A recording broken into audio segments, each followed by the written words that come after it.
Bonsoir. Baisse de l'or partout dans le monde.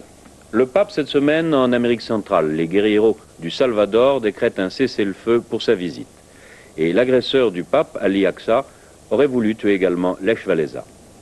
Mais le terrorisme international aujourd'hui a fait 5 victimes à Paris, dont une femme française. C'était en plein centre, dans le quartier de l'Opéra, cet après-midi, rue Boudreau. L'explosion d'une charge de plastique contre la porte de la plus grande agence turque de voyage, Marmara Voyage. L'immeuble a été soufflé de l'intérieur et la standardiste, une jeune femme française, a été tuée par l'écroulement du plafond. Les blessés sont des passants qui ont reçu des débris de verre.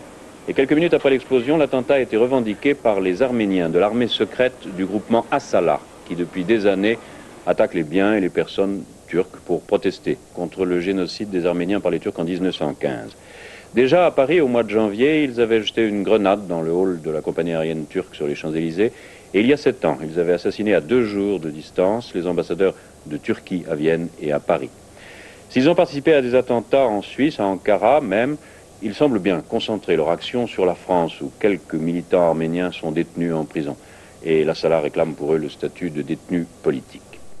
Et puis sur le ski, qui fonctionne très bien. En fait, la bouffe, ça nourrit son homme, quoi. Ce sont des livres alimentaires, oui. Et ben on terminera comme ça.